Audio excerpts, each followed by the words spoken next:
Welcome to live show 151, Fragile Empire from Escalation to Control, broadcasting live from Minsk, Belarus tonight. And tonight, the mask slips from Ukraine to Venezuela. The Western Empire moves in slow, deliberate slices, each one sold as defensive, each one edging the world closer to a wider war. As China stockpiles oil for the storm it knows it's coming, as Finland, once the model of Nordic success, collapses under the cost of cutting ties with Russia, as Britain, in the name of safety, quietly builds a framework for digital control. And when one Amazon server crashed, it took the entire UK government offline, a single outage revealing how fragile digital life has become. Meanwhile, in Europe, it spirals deeper into strategic self-harm, confiscating wealth, weaponizing law, and calling it values. Now the European Union's final act has arrived, the 140 billion euro heist that destroys the last illusion of legality. And in Washington, the theatre continues, with Rubio and Lavrov playing out a scripted diplomacy. It's about headlines, not peace. This is not chaos, it's continuity, and the empire expanding broad while tightening control at home. So this is live show 151, Fragile Empire from Escalation to Control, broadcasting live from Minsk, Belarus. And this is From the Other Side, where truth heralds the dawn of awareness. We begin tonight with the escalation nobody voted for, and yet everyone can now see. Salami slices to a wider war, that's the phrase, and it captures exactly how empires expand conflict without ever admitting it. It's never one big decision. It's 100 small ones, each called limited, defensive, necessary, each slice just a little deeper than the last. We're now at the point where the United States is openly providing intelligence and targeting data for attacks inside Russia's borders, and major Western outlets write about it as if it's routine. Imagine for a moment if the polarity was reversed, if Moscow gave coordinates to strike US energy facilities. Washington would call it an act of war. But when the empire does it, it's stabilization. This is the continuity of empire, from Ukraine to Venezuela, from the Middle East to the Pacific Rim, a global system of escalation disguised as moral duty. Since 2014, the West rebuilt Ukraine's entire security architecture as a forward base against Russia. Western officers set the targets, Western satellites fed the data, and Ukraine soldiers pulled the trigger. It's a US war, just outsourced. Every administration calls it something new: humanitarian, freedom, democracy, security, America first. But the pattern never changes. The corporations, the think tanks, the defensive lobbies, they remain the same. Elections change the language, not the plan. Even now, as Washington and Brussels talk of sending Tomahawk missiles, they call it defensive support, but those weapons have one purpose: to lengthen the war and raise the cost for Moscow. It's strategy by exhaustion. It's escalation by design. And as Ukraine runs out of manpower and munitions, Europe is being groomed to take over the role, funding, supplying, even risking direct confrontation. That's not burden sharing, that's empire sharing. Meanwhile, Russia and China, for all their differences, are doing something the West no longer understands: restraint. They build capacity quietly, keep diplomatic doors open, and avoid one mistake that could unify their enemies. They are not seeking a dramatic checkmate. They're building a slow, durable, multipolar balance, one that values sovereignty over slogans. And while Western publics fight each other over party colours, the same permanent structure runs everything beneath it: corporate, financial, and military interests that write policy and fund the illusion of choice. The real danger now isn't a sudden world war, it's a normalization of all the steps that lead to one. Each limited measure, each temporary response is just another slice of the same salami, until one day the platter's empty.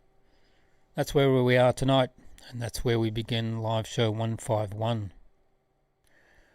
While the West wages wars it can no longer afford, China's preparing for one it doesn't want, but expects.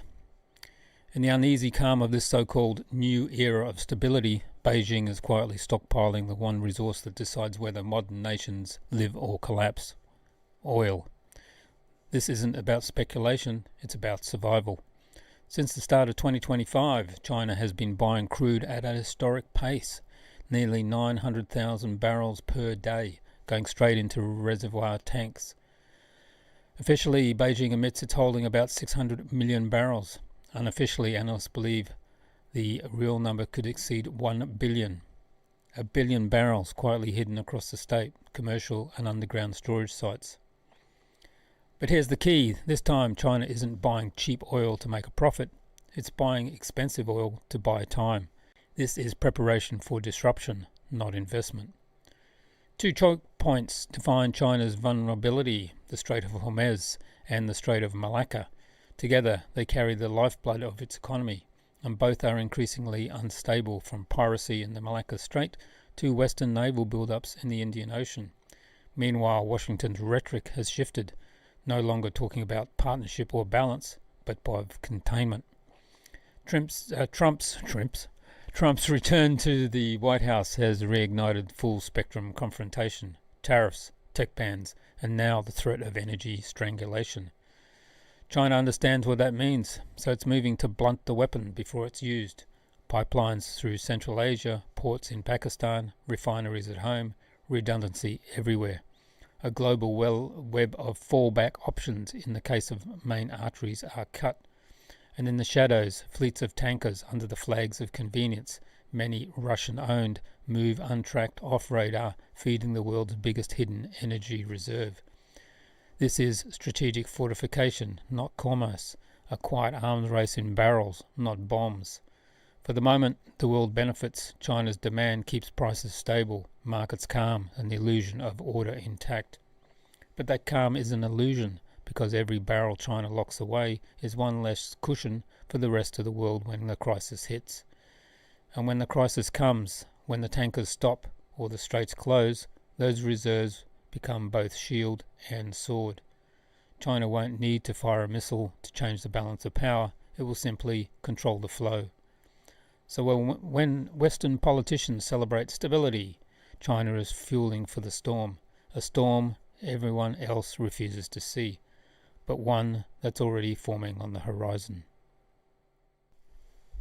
And now to the north, to the country once held up as the shining example of European stability: Finland.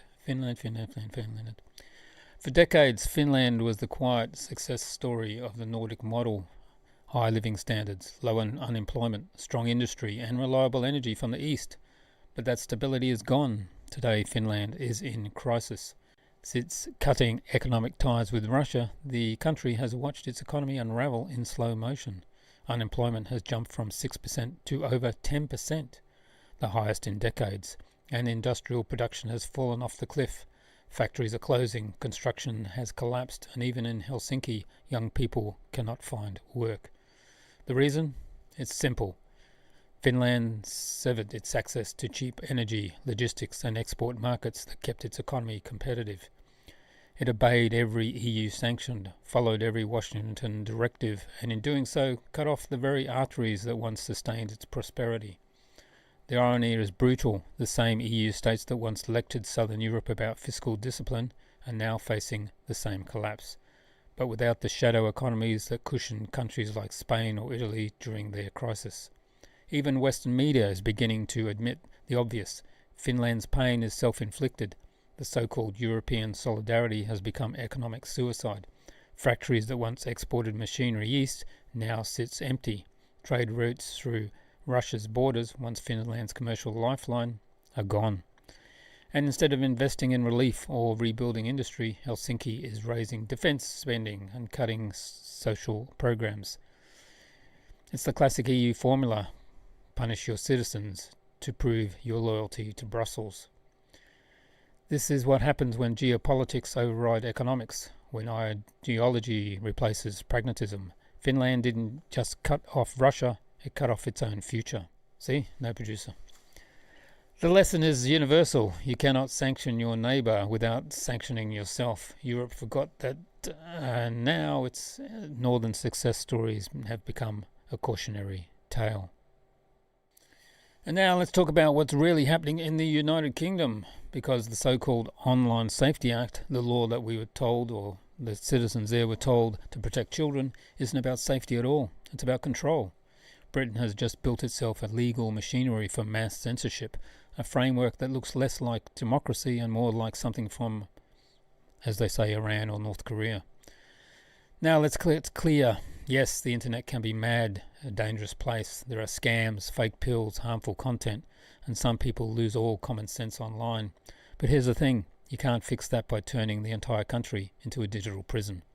The Online Safety Act gives the British government, through Ofcom, the power to fine any website in the world for content they do not like, even if it's the website has nothing to do with the UK. And if those sites refuse to pay, of which of course they will, the government can simply block them. That's not child protection, that's information control.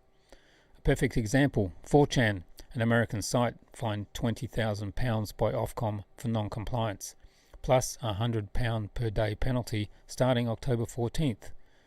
4chan doesn't even operate in Britain, but that doesn't matter anymore, because under this act, Britain now claims the right to police the internet worldwide. And when 4chan refuses to pay, the government prepared to block access to the site from within the UK. Geo-blocking, censorship, the same tactics used by the regimes London once condemned. Ofcom says it's about safety, but safety isn't the real goal, it's the excuse. The Act requires online platforms to remove or hide content that could be harmful, even if it's legal. That's a blank check for censorship. Illegal and harmful are now government-defined words, and once those definitions shift, free speech disappears. It also allows the government to demand that companies scan private messages, undermining encryption, opening the door to mass surveillance. If you think this will stop with child protection, you're kidding yourself. Next, it'll be misinformation, then extremism, then threats to national security, and before long, dissent itself becomes a form of harm. This isn't safety. It's the first brick in a digital war, a slow motion attempt to control what you can see, say, and think online. Britain, once the loudest critic of authoritarian censorship, is now copying it. And if we don't call it out now, there won't be a free internet left to defend. On October 20th, the internet broke. A major outage at Amazon Web Services, AWS, took down a massive portion of the on-world world, from Snapchat to Reddit, from Epic Games to banking apps.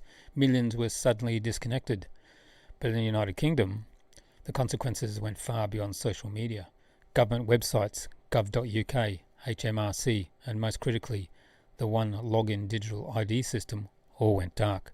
For hours, millions of citizens were locked out of every tools they rely on for taxes, benefits, and public services. One outage, and the whole country stops functioning. This wasn't a cyber attack, it wasn't sabotage, it was just a glitch. A single technical failure in a single US-based data center, and yet it exposed the fragility of Britain's entire digital government system. This is exactly what critics have been warning about. When everything, your identity, your taxes, your healthcare, runs through one centralized system hosted on one commercial cloud, you're one outage away from paralysis.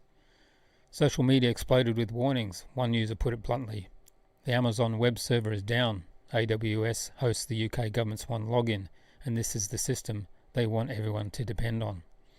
And that's the key point, dependence. We are being told that digital ID is the convenience and security, but it's not. It's about control and centralized risk, as you can see in our last show, 150. When one company can crash and take the governments offline, that's not progress, that's national vulnerability. And imagine if it hadn't been a glitch. Imagine a cyber attack. Imagine a coordinated strike on data infrastructure. You wouldn't just lose your login, you'd lose access to your life. This is why digital ID is dangerous, and it turns freedom into a service, and when that service fails, the whole system fails with it. Today, AWS outage was not a warning, it was a preview. And if this is what the future of the digital government looks like, then Britain has just learned the cost of putting all its trust into the cloud. Okay, and now we come to the heart of the matter. Europe, the continent that once prided itself on diplomacy, reason and prosperity, is now dismantling itself, piece by piece, in what can only be called strategic self-harm.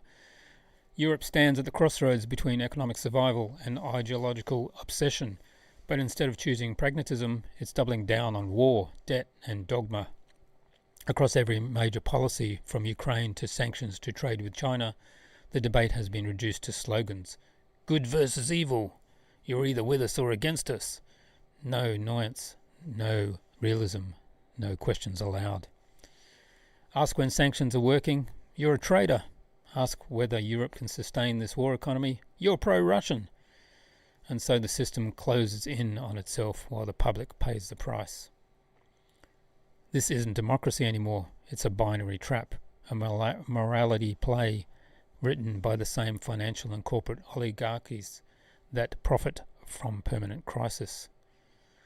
The results: energy scarcity, deindustrialization, rising debt, and when governments spend more on weapons than welfare. Look at Germany, once the engine of Europe. Factories shut down, SMEs collapsing, manufacturing hollowed out because cheap Russian energy was replaced by imported LNG at triple the cost. Instead of fixing the problem, Berlin obsesses over new front lines. Instead of reindustrializing, it lectures the world on moral leadership. And we covered that in some detail in live show 150. And beneath the politics lies the real time bomb, debt and the derivatives. Europe's bond markets are bloated. Public debt equals or exceeds national income across most of the bloc, and private derivative exposure, invisible, unregulated, could detonate at any sign of panic. When the productive economy becomes a hostage to its own financial plumbing, collapse isn't a theory, it's a schedule. Then there's the new madness, the plan to confiscate Russian sovereign assets outright. Not freeze them, seize them. If Europe does this, it will destroy the last shred of trust left in its financial system. No one, not China, not the Gulf states, not even neutral investors, will ever again trust Europe with reserves or contracts. It's looting dressed up as virtue, and it turns the rule of law into an auction. Meanwhile, there are signs of fatigue. Talk of the Trump-Putin meeting in Budapest suggests that even Washington might be quietly shifting.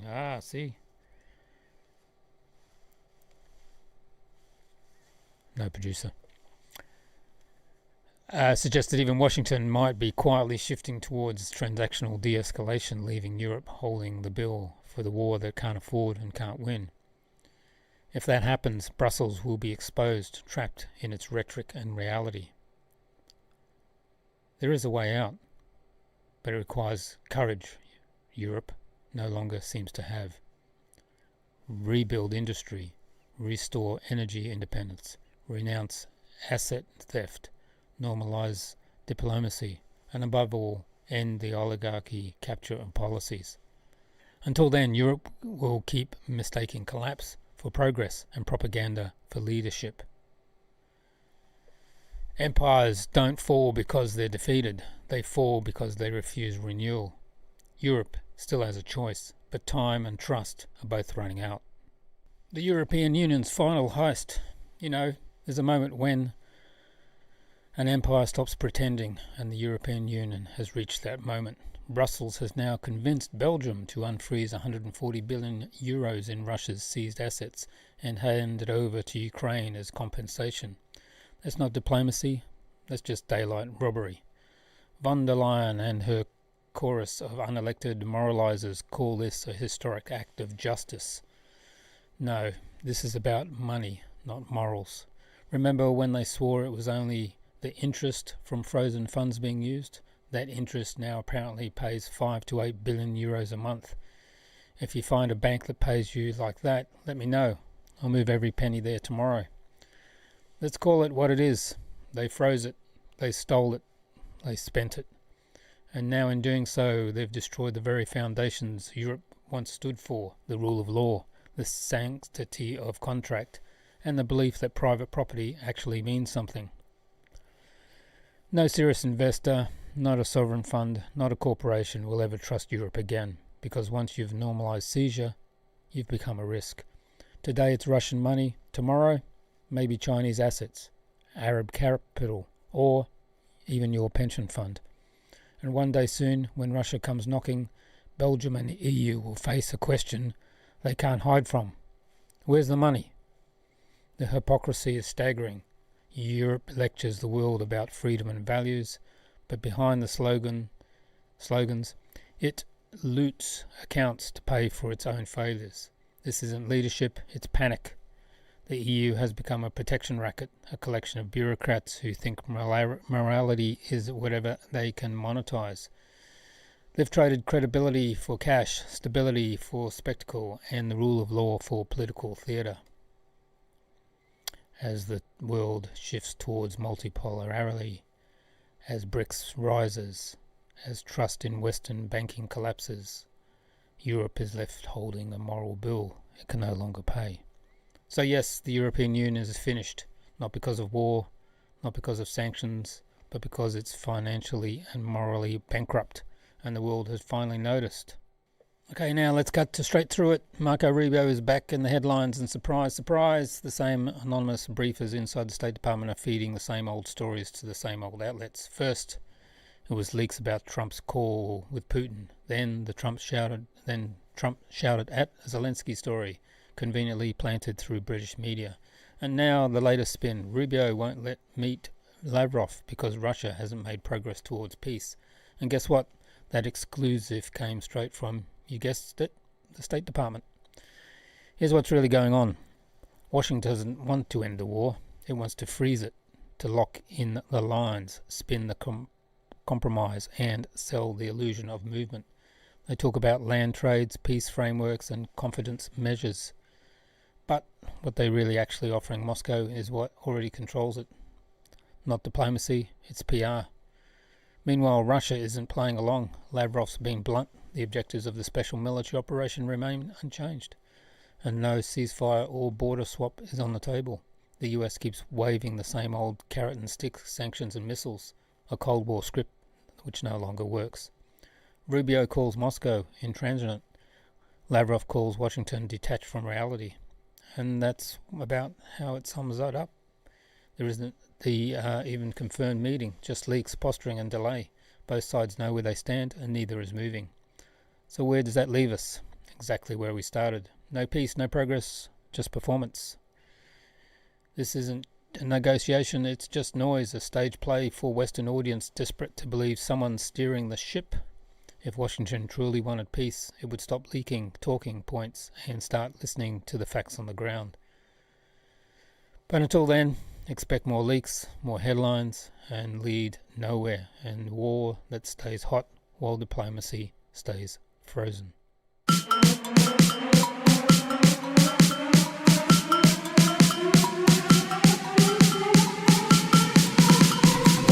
Show. Let's turn to KHL action, where Dynamo Minsk have been putting on a real display of character, grit and momentum in the past few games. It started in Moscow against CSKA, one of the league's toughest teams. The Bisons battled hard, pushed it until the end and came close to stealing it. Final score, CSKA 4, Dynamo 3. Vitaly Puchnek and Stanislav Galia found the net, and the fight was there until the final whistle. The Bison's coach summed it up perfectly.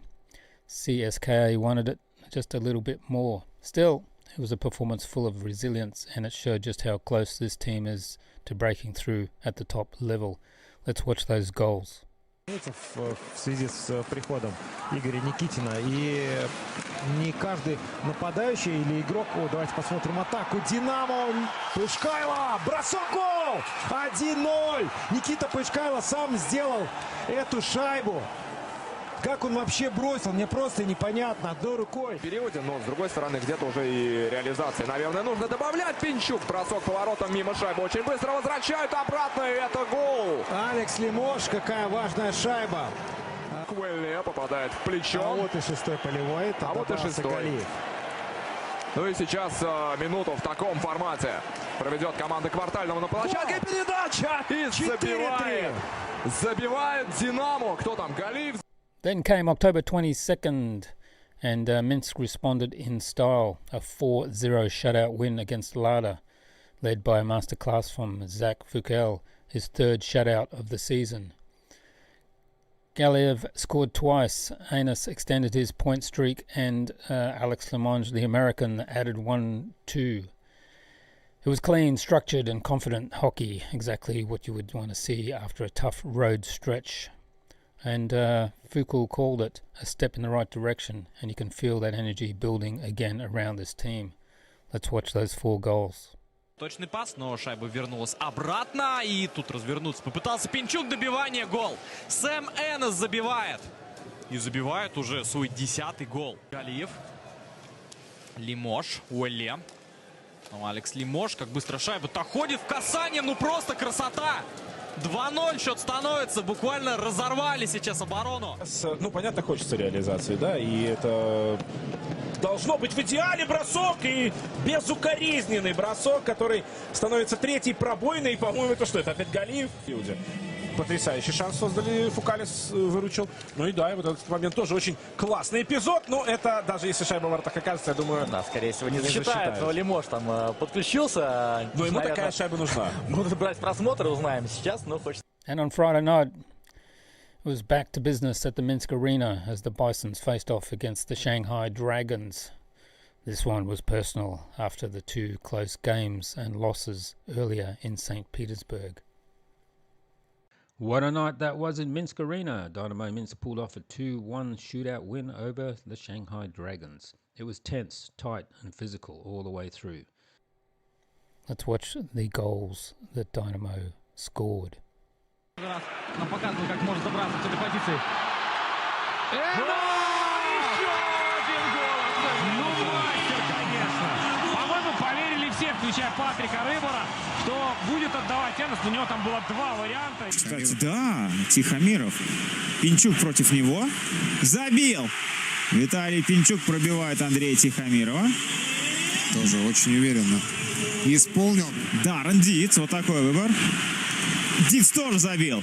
Но не знаю, насколько вот был оправдан этот выбор Андрея Тихомирова, но пока вот забивают.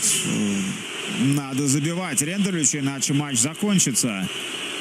Рендулич против Демченко. И шайба остается за пределами ворот. А это значит, что Минская Динамо одерживает победу. Фукали радуется как будто бы больше всех. Он смотрел с лучших. So it's been a strong run for Dynamo Minsk. 3 games, 3 big stories. They started with a dominant 4-0 shutout over Lada. Demenchko perfect in the net. Gallia and Lemonge leading the charge. Then came the double header against the Shanghai Dragons, a narrow loss on the road, but pure redemption back home. In Minsk, it all went all the way to the shootout, and Dynamo took a 2-1. And again, Demenchko, again the hero. 21 saves, a flawless in the shootout. The Bisons are clicking, confident and charging up the table. You can feel the momentum building in Minsk.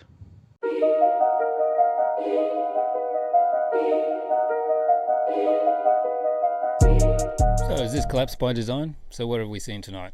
A world run by systems that pretend to be stable, but beneath they're cracking. We saw wars sold as peace, theft sold as justice, and surveillance sold as safety. Europe is bleeding itself dry, America's scripting diplomacy like a TV series, and the West's entire digital economy and political architecture is held together by PR, not principles. When empires lose faith in themselves, they don't fall overnight, they decay slowly behind the curtain of denial. When what starts as a temporary measures becomes permanent control, what begins as defensive escalation ends in endless wars. But every system that feeds on illusion eventually collapses under truth, and truth, once seen, can't be unseen. So, as the empire fractures, as Europe cannibalizes its own credibility, and as the digital walls come closing in, remember, the end of one order is always the beginning of another.